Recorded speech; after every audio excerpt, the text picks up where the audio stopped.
नमस्कार दोस्तों, जय जोहार। मैं कौशल तिवारी और बिहनिया संझा में आपका स्वागत है। बृजमोहन अग्रवाल को तो जानते ही होंगे आप। डबल इंजन सरकार यानी विष्णुदेव साय सरकार के दमदार मंत्री। छत्तीसगढ़ में सबसे ज्यादा दिनों तक मंत्री रहने वाले नेता। उनकी दमदारी और धमक की गूंज यदि देश के प्रधानमंत्री नरेंद्र मोदी के कानों तक है कहा जाए तब भी गलत नहीं होगा। महादेव ऐप को लेकर कल जब वे प्रेस कॉन्फ्रेंस लेने पहुंचे तो उन्होंने साफ तौर पर कह दिया कि ऐप को बंद करने की जरूरत नहीं है। महादेव ऐप एक ऐप है और जरूरी नहीं है कि उसको बंद किया जाए। उसके खिलाफ में कार्रवाई, जो लोग उसके माध्यम से गलत काम कर रहे हैं और भारत का उपयोग कर रहे हैं, भारत की धरती का उपयोग कर रहे हैं, उनके खिलाफ में ईडी भी कार्रवाई कर रही है, केंद्र सरकार भी कार्रवाई कर रही है और राज्य सरकार भी कार्रवाई कर रही है।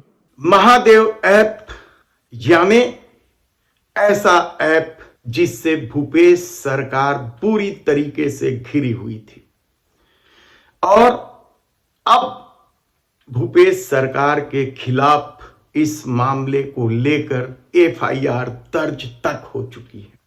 और जब भूपेश बघेल ने इस मामले को लेकर अपने खिलाफ साजिश करार देते हुए पत्रकार वार्ता ली तो बृजमोहन अग्रवाल भी पत्रकार वार्ता लेने पहुंच गए। बृजमोहन अग्रवाल ने दुनिया भर के आरोप लगाए।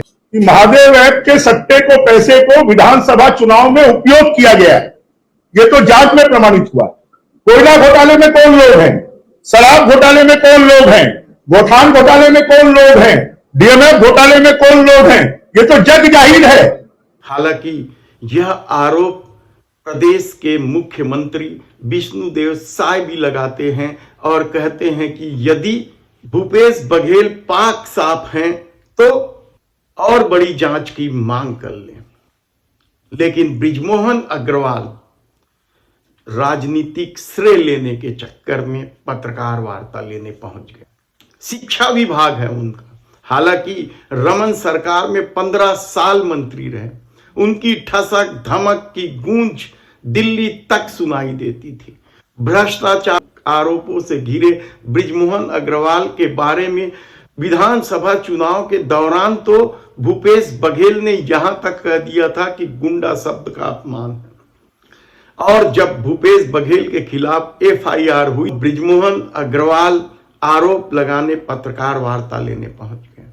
और पत्रकार वार्ता में शायद उन्हें यह उम्मीद नहीं थी कि महादेव ऐप को बंद करने को लेकर भी सवाल उठाए जाएंगे।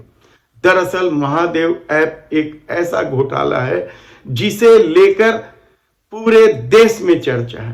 कई राज्यों में महादेव ऐप चल रहा है, कई राज्यों में इसके तार हैं, इसके कर्ता धर्ता दुबई में बैठे हैं।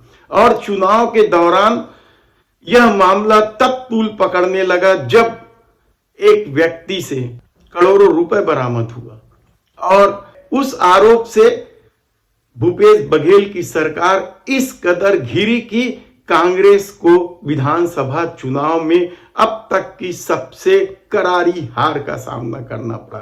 राज्य बनने के बाद ऐसी बुरी स्थिति कांग्रेस की कभी नहीं हुई थी और कहा जा रहा था कि इस मामले में भूपेश बघेल, उनके पुत्र, उनके राजनीतिक सलाहकार सहित कई लोगों के नाम सामने हैं। और एफआईआर दर्ज तब किया गया जब भूपेश बघेल का नाम राजनांदगांव लोकसभा से चुनाव लड़ने के लिए तय हो गया। भूपेश बघेल भी कहां पीछे हटने वाले थे। वे प्रेस कॉन्फ्रेंस लेकर अपने खिलाफ हुए एफआईआर की वैधानिकता को ही चैलेंज कर दिया। और जब भूपेश बघेल ने पत्रकार वार्ता ली तो उसके बाद रायपुर पश्चिम के विधायक भाजपा नेता राजेश मूणत ने सबसे पहले प्रहार किया कि भूपेश बघेल जांच से क्यों भाग रहे हैं। राजेश मूणत के बाद बृजमोहन भी कहां पीछे रहते। आखिर राजनीतिक खंदक की लड़ाई दोनों के बीच तो है ही। इसलिए बृजमोहन अग्रवाल ने भाजपा कार्यालय में पत्रकार वार्ता बुलाकर भूपेश बघेल की धज्जियां उड़ा दी, उनके घोटालों की फेहरिस्त ला दी और इसी दौरान उन्होंने यह भी कह दिया कि महादेव ऐप को बंद करने की जरूरत नहीं। महादेव ऐप एक ऐप है और जरूरी नहीं है कि उसको बंद किया जाए, जरूरी नहीं है कि उसको बंद किया जाए। और बृजमोहन अग्रवाल के बयान के बाद पूरी भाजपा क्या बैकफुट पे चली गई है, क्योंकि पूरी कांग्रेस इस मामले को लेकर हमलावर है। सबसे पहले कांग्रेस के प्रवक्ता सुशील आनंद शुक्ला ने हमला किया। बृजमोहन अग्रवाल के बयान से यह साफ हो गया कि श्री भूपेश बघेल के खिलाफ ईओडब्ल्यू में एफआईआर इसलिए दर्ज की गई थी कि उन्होंने महादेव सट्टा ऐप के खिलाफ पूरे प्रदेश में कार्रवाइयां करवाया था।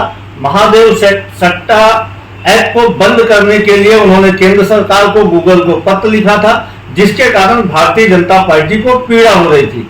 आज बृजमोहन अग्रवाल ने इस बात को स्वीकार किया कि ऐप को बंद करना आवश्यक नहीं है, उसमें जो गलत काम कर रहा है उसके ऊपर कार्रवाई हुई। इसका मतलब यह है कि महादेव ऐप का जो हमारा आरोप था भारतीय जनता पार्टी केंद्र सरकार को संरक्षण है, वह साबित होता है। केंद्र सरकार के संरक्षण में महादेव ऐप चल रहा है। प्रदेश में केंद्र में भाजपा की सरकार है, डबल इंजन की सरकार है।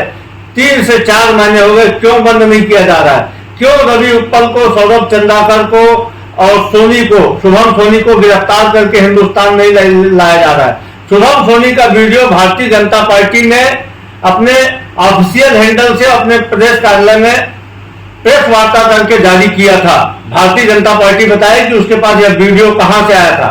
ईडी और महादेव ऐप के कर्ता धर्ता ईओडब्ल्यू भारतीय जनता पार्टी के नेताओं ने मिलकर ये पूरा षड्यंत्र रचा है भूपेश बघेल की छवि खराब करने के लिए और कांग्रेस पार्टी को बदनाम करने के लिए। इसके बाद कांग्रेस के प्रदेश अध्यक्ष दीपक बैज ने तो यहां तक कह दिया कि महादेव ऐप को चालू रखने का मतलब साफ साफ कहीं यह तो नहीं है कि महादेव ऐप से भी इलेक्ट्रॉल बॉन्ड से चंदा लिया गया, क्योंकि इसी तरह का एक और ऐप है जो सट्टा चलाता है, फ्यूचर गेमिंग, उससे सबसे ज्यादा चंदा भारतीय जनता पार्टी ने लिया इलेक्ट्रॉल बॉन्ड के माध्यम से। और कहा तो यहां तक जा रहा है कि जब यह मामला बढ़ने लगा और बीजेपी बुरी तरीके से घिरी नजर आई तो फिर छत्तीसगढ़ के मुख्यमंत्री साय को सामने आना पड़ा और उन्होंने यहां तक कह दिया कि यदि भूपेश बघेल पाक साफ है तो उन्हें बड़ी जांच एजेंसी से मांग करनी चाहिए।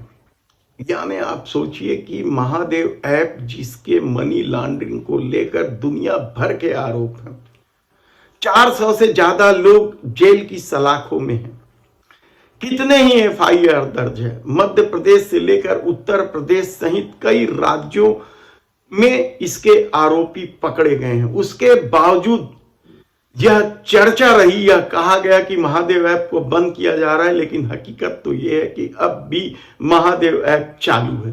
तो क्या यह मोदी सत्ता का भी कोई खेल है?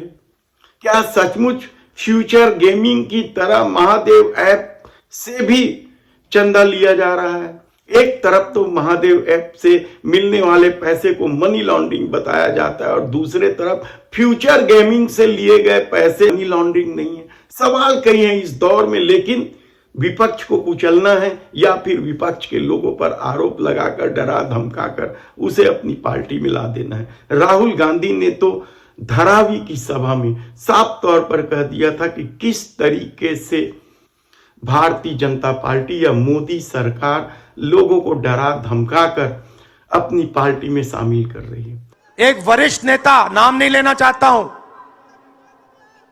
इसी प्रदेश के एक वरिष्ठ नेता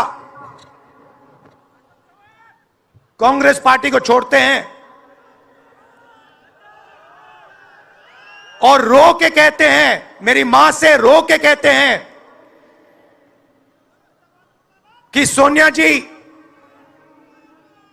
मुझे शर्म आ रही है, मेरे में इन लोगों से, इस शक्ति से लड़ने की हिम्मत नहीं है। मैं जेल नहीं जाना चाहता हूं। और ये एक नहीं है, ऐसे हजारों लोग